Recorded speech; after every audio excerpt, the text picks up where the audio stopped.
दोस्तों आजकल दुनिया भर में ड्रग एडिक्शन, अल्कोहल, स्मोकिंग और गेमिंग जैसे कई सारी एडिक्शंस की तो बात होती है, लेकिन क्या आप जानते हैं कि शुगर भी एक एडिक्टिव मटेरियल का काम करती है। खासकर से आर्टिफिशियल स्वीटनर्स और रिफाइंड शुगर जो कि आमतौर पर घरों में यूज की जाती है। आज के समय में बच्चों से लेकर बूढ़ों तक हर एज का व्यक्ति शुगर को किसी न किसी फॉर्म में कंज्यूम करता है, जैसे कि candies, chocolates, tomato sauce, energy drinks, soft drinks, corn syrup ETC. और इसके पीछे है शुगर इंडस्ट्रीज की marketing strategies, lack of awareness, processed food ETC. Sugar industries अपनी मार्केटिंग स्ट्रेटजीज से जैसे कि एड्स और अदर साइट्स को छुपाना। फॉर एग्जांपल 1972 में एक ब्रिटिश न्यूट्रिशनिस्ट और साइंटिस्ट जॉन ह्यूटकिन ने अपनी book pure white and deadly में बताया कि शुगर का ज्यादा मात्रा में कंज्यूम करना किस तरह से हमारे ब्रेन पर बुरा प्रभाव डाल रहा है, और ज्यादा मात्रा में शुगर कंज्यूम करना कई सारे डिसीजेस को जन्म देता है। और उस टाइम शुगर इंडस्ट्रीज ने नाखुश होकर रिसर्च की फंडिंग रुकवा दी और उनको बाइकआउट करने का कैंपेन चलाया। इस वीडियो में मैं आपको बताऊंगा कि क्यों आखिर शुगर को व्हाइट स्लो पॉइजन कहा जाता है और ड्रग से कंपेयर किया जाता है, कैसे इसको कंज्यूम करना हमारे ब्रेन को डम बनाता है। ये सारी इन्फॉर्मेशन आपको इस वीडियो में मिलने वाली है, तो प्लीज वीडियो को एंड तक जरूर देखें। देखो, जब हम शुगर को कंज्यूम करते हैं तब ये हमारी पूरी बॉडी में ब्लड के थ्रू सर्कुलेट करने लगती है और पेनक्रियाज में अवेलेबल बीटा सेल जो कि एलमोंड की शेप में होते हैं वो ब्लड शुगर लेवल को कम करने में हेल्प करते हैं। बीटा सेल्स इंसुलिन को सिग्नल भेजते हैं जो कि ब्लड से शुगर को कलेक्ट करके लीवर और मसल्स तक भेजता है, जहां इसको फैट में कन्वर्ट किया जाता है। लेकिन ज्यादा शुगर कंज्यूम करने की वजह से बीटा सेल्स ज्यादा इंसुलिन रिलीज करते हैं और इसी ओवरवर्किंग की वजह से बीटा सेल्स डाइड होने लगते हैं, जिसको बीटा सेल्स बर्नआउट भी कहा जाता है। और यही प्री डायबिटीज और टाइप 2 डायबिटीज का भी कारण बनता है। अकॉर्डिंग टू WHO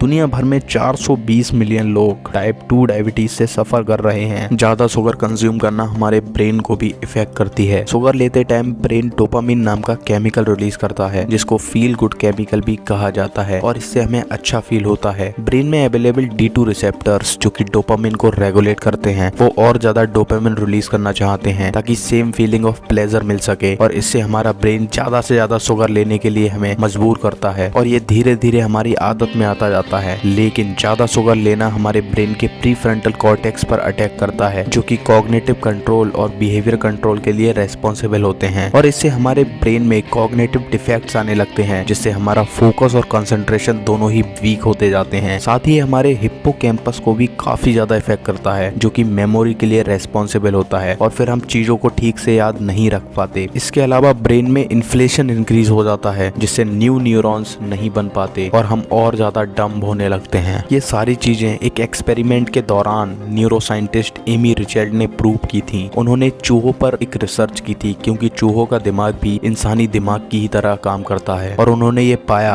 कि जिन चूहों को ज्यादा शुगर यानी कि ज्यादा जंक फूड्स दिए गए थे वो रूल्स को फॉलो नहीं कर पा रहे थे, यानी कि किसी भी चीज पर ठीक से ध्यान नहीं लगा पा रहे थे और उनका दिमाग ठीक से काम नहीं कर रहा था। आप इनकी रिसर्च को टेड टॉक यूट्यूब पर भी देख सकते हैं। साथ ही काफी सारी रिसर्चेस गूगल पे भी आपको मिल जाएंगी, वहां से आप जाकर पढ़ सकते हैं। नेक्स्ट है वेट गेन। देखो, शुगर में सिंपल फ्रक्टोज अवेलेबल होते हैं जो कि बॉडी में हंगर को डेवलप करते हैं, यानी कि खाने की इच्छा को उत्पन्न करते हैं, क्योंकि बॉडी में रिलीज होने वाले लेप्टिन नाम के हार्मोन को ये रेजिस्ट करते हैं जो कि हंगर को रेगुलेट करता है और बॉडी को ये बताता है कि अब हमें खाना रोक देना चाहिए। लेकिन जो लोग ज्यादा शुगर को कंज्यूम करते हैं वो लोग ज्यादा से ज्यादा फूड को कंज्यूम करते हैं और उन्हें हमेशा भूख लगती रहती है। इसके अलावा जो लोग ज्यादा शुगर बेवरेजेस का यूज करते हैं जैसे कि soda, soft drinks, cold drinks, juice etc, उनका वाइसेरल फैट इंक्रीज हो जाता है, यानी कि डीप बेली फैट, जो कि बड़ी बड़ी बीमारियां जैसे कि डायबिटीज और हार्ट डिसीज को जन्म देता है। इसके बाद आता है इफेक्ट्स ऑन स्किन। आपने अक्सर सेलिब्रिटीज के इंटरव्यूज में ये देखा होगा कि वे कम से कम शुगर लेना प्रेफर करते हैं। क्या आपने ऐसा कभी सोचा है कि वो ऐसा क्यों बोलते हैं? तो इसके पीछे का साइंटिफिक रीजन मैं आपको बताऊंगा। देखो, जब भी हम ज्यादा अमाउंट में शुगर लेते हैं तब ये हमारी ब्लड स्ट्रीम में अवेलेबल प्रोटीन फाइबर के साथ अटैच हो जाती हैं और एक बाई रिएक्शन करती हैं, जिसमें एक हार्मफुल केमिकल AGEH यानी कि एडवांस्ड ग्लाइकेजन एंड प्रोडक्ट नाम का केमिकल प्रोड्यूस होता है, और यही केमिकल हमारी बॉडी में कोलेजन नाम के फाइबर्स को डैमेज करता है और स्किन में इलास्टिसिटी को कम कर देता है। कोलेजन प्रोटीन फाइबर्स होते हैं जो कि स्किन को फर्म और यूथफुल रखते हैं, लेकिन ज्यादा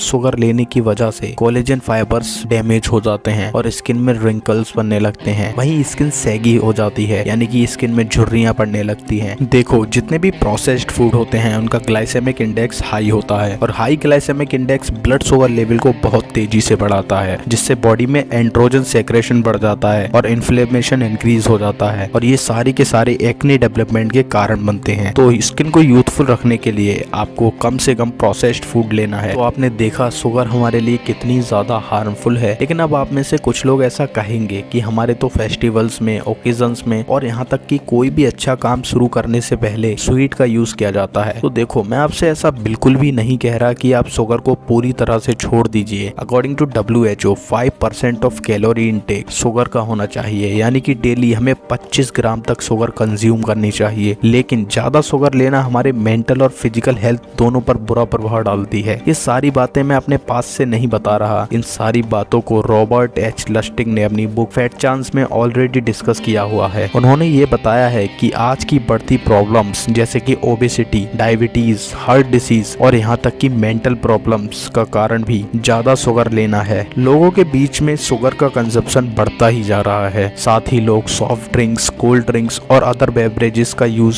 बहुत ज्यादा करते हैं, जो कि उनकी फिजिकल और मेंटल हेल्थ को इफेक्ट कर रहा है। फैट चांस में बताई गई सारी बातें साइंटिफिकली प्रूव्ड की जा चुकी हैं। आप इनकी बुक और आर्टिकल्स को पढ़ भी सकते हैं, जिसका लिंक मैं डिस्क्रिप्शन में दे दूंगा। साथ ही यूट्यूब पर आप इन साइंटिस्ट्स के इंटरव्यूज भी देख सकते हैं, जिसमें इन्होंने शुगर के हार्मफुल इफेक्ट्स के बारे में बताया है। तो एट द एंड मैं आपसे इतना ही कहना चाहूंगा कि शुगर को कम से कम कंज्यूम करें। बाकी इस वीडियो में इतना ही, मिलते हैं किसी नेक्स्ट वीडियो में। Thanks for watching the video.